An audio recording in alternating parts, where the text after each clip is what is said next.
I certainly want to add my note of thanks to Abigail for all of the many contributions you've made to SAM as an institution, but to many of us as individuals in terms of the growth that we've been able to achieve, understanding the relationship of the legal as well as policy and advocacy implications for adolescents and health.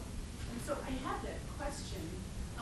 Going forward, looking to the future, how do you see us looking for new ways to grow new opportunities, looking not only at issues that are specific to very high-risk groups, like victims of trafficking, but the everyday average young man and young woman in this country, maybe even abroad, but particularly I'm thinking of this country, trying to make sure that we create these opportunities within our respective professions.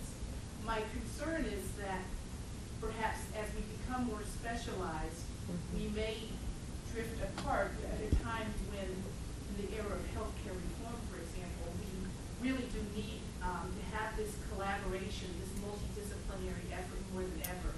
So I wondered if your thoughts about what you see going into the future, and specifically how SAM, what are some of the initiatives that SAM can push forward so that we can make sure that we continue to gain ground and certainly not lose it.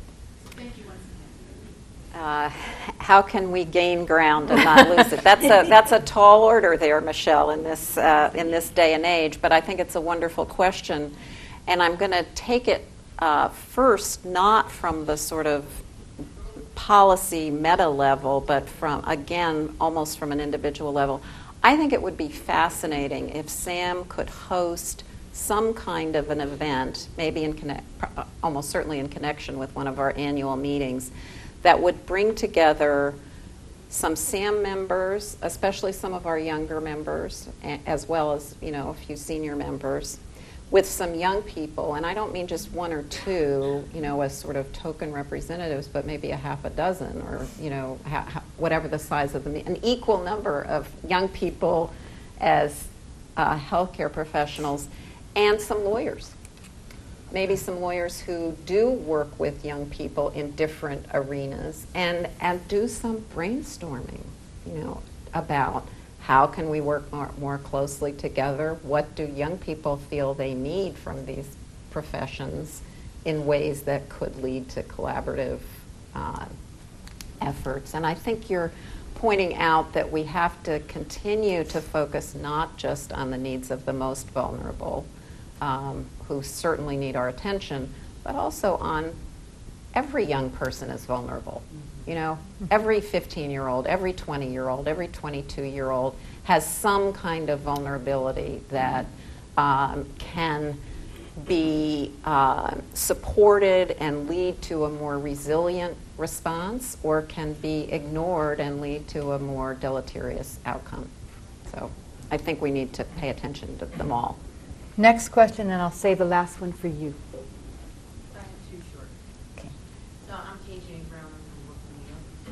So in answer to Dr. Gottling's question about what can we actually do about the human trafficking on a local level, and his shock at the first film being from Atlanta, actually Carol's group in the Brooklyn chapter actually came to me and asked for medical services for victims of human trafficking in Brooklyn, and I also was appalled because my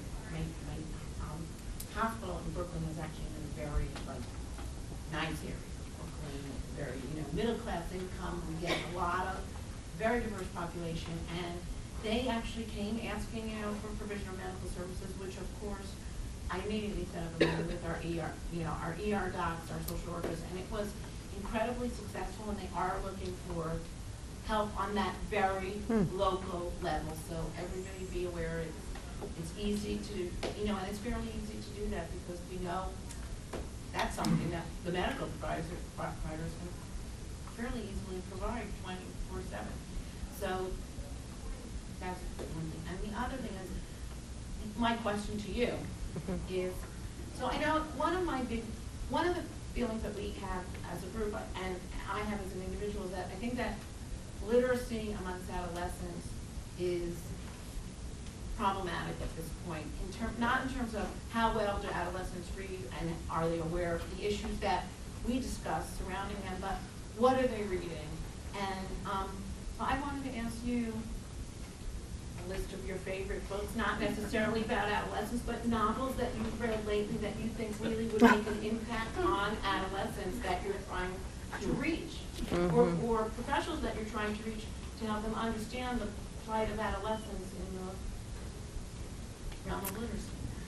Wow. If you're willing to share it with us. Right.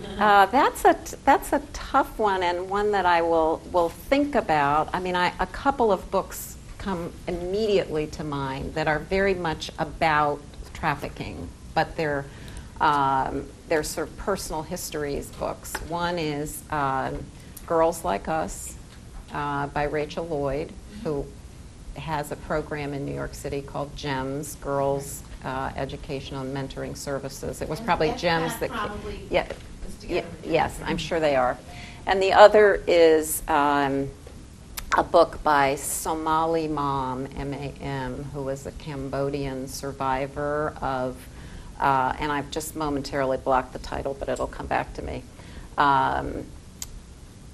She was a Cambodian survivor of a very severe experience. She was born and grew up in the forest regions of Cambodia, and was trafficked into the city, but managed by some unusual circumstances to extricate herself from the brothel where she was confined, and has now created several rescue centers and a foundation, and is helping hundreds of young girls. And I don't know if there's a book about this, but there is also a woman who is from Nepal who established a refuge in Nepal for girls who had been trafficked into India. And those girls go back to the border between Nepal and India and stop the buses and identify girls who are very likely victims of trafficking who are on those buses. And I'll think about, maybe about, send something to the website or, circulate it with some other suggestions. But I'd like to go back to your issue of literacy, because I think that particularly, well, I shouldn't even say, I was going to say particularly in some other countries, but really right here in the United States, probably literacy, and not necessarily reading whole books, but literacy is probably one of the most powerful anti-trafficking tools around. Exactly. And so supporting that is as important as providing healthcare services, as important as providing legal services. So our last question, and then I'll let us all go. This is a very quick reflection. Who are you? Talking about history, I'm Michael Resnick from Minneapolis. In 1978, the journalist Kenneth Wooden wrote "Weeping in the Playtime of Others," and that was my first exposure to a lot of the issues you're talking about. And in that book, he used a phrase that has always stayed with me. He talked about the escalating ladder of violence and sexual exploitation against children and youth. This was 34 years ago when he wrote this. Quick reflection, Abigail, is that the biggest obstacle we have around this issue is that these kids are seen as tainted goods.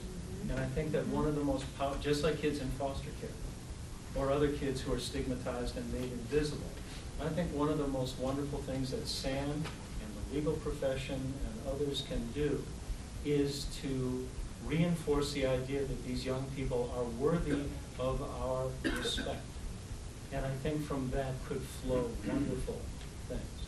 And I'm really appreciative of what you're doing now to make that respect and advocacy. Thank you Thank very you very much much, for that Michael. comment. Thank you so much, Abigail. And thank you for being part of us. Well, thank you. And thank all of you for coming and listening to us. Thank you, Mary. You're welcome. Do you have a written list of questions or just? This so this my what do you mean? Yeah, it's my why.